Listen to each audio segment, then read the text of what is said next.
Na si Nanay Corazon na talaga naman pong marunong makontento sa halagang 12,000 pesos na napag-ambag-ambagan na po simula pa po ng unang nakausap natin siya na 2,000 piso at nito pong huli na 10,000 piso mga kapatid. Ito po'y pinag-ambag-ambagan ni na Happy Daddy, Happy Kabalen, Happy Listener, Happy K, Happy Davaoenyo, Happy E, Happy Kusinera, Happy Ate at maging si Happy 11 na ipadala na po natin sa kanya ang kanyang 10,000 piso. Si nanay nga po ay 66 years old.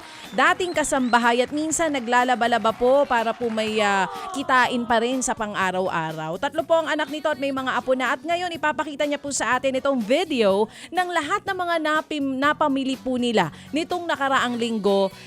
Galing po sa pinag-ambagan ng ating mga Happy Anonymous. Papakita niya paging yung mga pambaon ng mga apo niya sa eskwela. Alam mo naman, sabi mo nga pag lola ka na, 'di ba?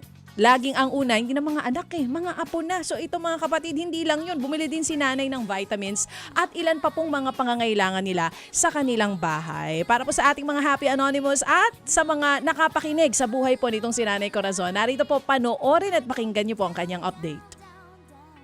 Ito po, pambaon po ng mga bata. Tapos bumili po ako ng Yung ibang grocery. Tapos po yung vitamins ko, 2. Tapos ito po yung mga resibo. May natitira pong konti. Tinabi ko po sadya kasi magbabayad po ako ng magbabayad po ako ng kuryente at saka tubig. At saka pambaon po ng mga apo ko. Para po, hindi na nag-iisip yung anak ko doon na walang babaunin yung mga anak niya. Ito po, itinabi ko. Salamat po ng marami. Sa lahat ng Happy Certain Pylon, Digi Katya, Astorget. At lahat po ng Happy. Marami pong salamat.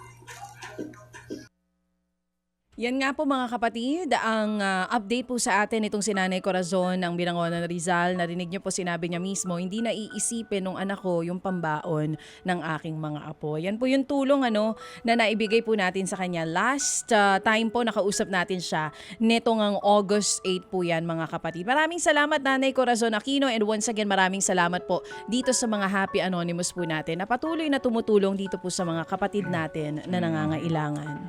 Oo, mangiyak-iyak po si Lola, no? At napakalaking bagay na po yung meron na hong pambaon sigurado yung kanya mga apo.